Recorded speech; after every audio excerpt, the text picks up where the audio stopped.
Hey guys, আপনারা সবাই কেমন আছেন? আবারও একটা ভিডিও নিয়ে আপনাদের মাঝে চলে আসলাম। আপনারা সবাই জানেন মেহেরপুর বাণিজ্য মেলা শুরু হয়ে গেছে ইতিমধ্যেই, তাই আর বসে না থেকে চলে আসলাম মেলায় ঘুরতে। এই মেলায় সম্পূর্ণটাই ঘুরবো, এমনকি আপনাদেরকে এই ভিডিওর মাধ্যমে সবটাই ঘুরে ঘুরে দেখানোর চেষ্টা করব। তবে আর দেরি কেন, চলুন উপভোগ করি মেহেরপুর বাণিজ্য মেলা। মেলাতে ঢুকতেই দেখি বড় একটা পানির ঝর্ণা, যেটা কিনা মেলার মূল আকর্ষণ। আপনারা হয়তো জেনে থাকবেন মেলাতে গেলে মেয়েদের কালেকশনই বেশি পাওয়া যায়, আর আমরা দুর্ভাগা ছেলেরা কিছুই পাই না, এমনকি খুঁজে খুঁজে আমাদের কোনো জিনিসই খুঁজে মিলাতে পারি না। এই ধরুন আজকে তেমনই আমার হাতের একটা আংটি কেনার জন্য মেলার এ প্রান্তে থেকে সে প্রান্তে ঘুরে চলেছি, কিন্তু সেমন কোনো স্টলই খুঁজে পাচ্ছি না। আবারও এখানে প্রমাণ হয়ে গেল মেয়েরা সাজুগুজু করতে বেশি টাইম নেয়। যদি এ কথা মেয়েদেরকে জিজ্ঞাসা করতে যান তাহলে তারা বলবে এটা একদমই ভুল, মোটেই না। ওই যে আমি শুরুতেই বলেছিলাম যে মেলাতে ছেলেদের জন্য কিছুই পাবেন না, যদিও পান সেটা আবার হাতে গোনা কয়েকটা। হ্যাঁ, তাহলে মেয়েরা বলতে পারে তাহলে ছেলেরা মেলায় কি করতে যায়। আমি মেয়েদেরকে বলবো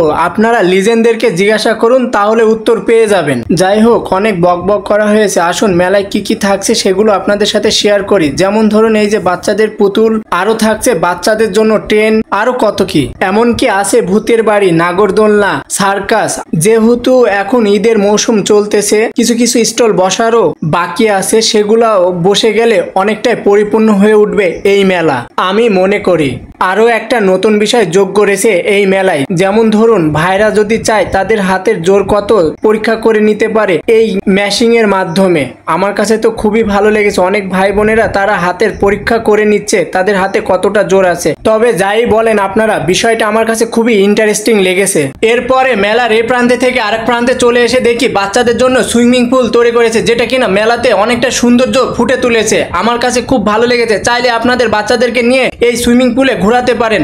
এটাও মনে রাখবেন মেলার ভিতরে ঢুকতে যেমন টিকিট কাটা লাগে, ঠিক তেমনই বাচ্চাদেরকে যেসব খেলনাতেও আপনারা উপভোগ করাবেন অবশ্যই আপনাদেরকে এগুলাতেও টিকিট কাটা লাগবে। তবে আপনারা যাই বলেন, যুগের সাথে সাথে মেলারও আমূল পরিবর্তন চলে এসেছে। যেমন ধরেন আমরা আগে যখন মেলায় আসতাম তখন জিলাপি, বাতাসা, খুরমা, বাদাম আরো কত কি এই মেলায় পাওয়া যেত, কিন্তু এখনকার মেলাতে আপনি শুধু ঘোরার জন্যই উপভোগ করতে পারবেন, কিন্তু এই ভাজা পোড়াগুলা কোনো কিছুই পাবেন না। যেমন ধরুন মেলার এ প্রান্তে থেকে সে প্রান্তে পাপুর, খুরমা, জিলাপি, বাদাম এগুলা সবগুলাই খুঁজে চলেছি, কিন্তু কোনোটাই মিলাতে পারিনি। হ্যাঁ, তবে একটা কথা আপনাদেরকে বলে রাখি, এগুলা মেলার বাইরে এসে যদি খুঁজতে চান তাহলে হাতে গোনা কয়েকটা পেতে পারেন, তবেও আপনার মনের মতন হবে কিনা জানি না, এমনকি মানসম্মত হবে বলে আমার মনে হয় না। কারণ যেহেতু এটা বাণিজ্য মেলায় এগুলো থাকারও আমি মনে করি প্রয়োজন ছিল এই মেলায়। তবে এই মেলায় উপভোগ করে আমার কাছে মোটামুটি ভালো লেগেছে। আপনারাও চাইলে বন্ধু বান্ধব নিয়ে ঘুরে আসতে পারেন এই মেলায় থেকে। আজকের মতন এতটুকুই, সবাই ভালো থাকবেন, দেখা হবে অন্য একটা ভিডিওতে।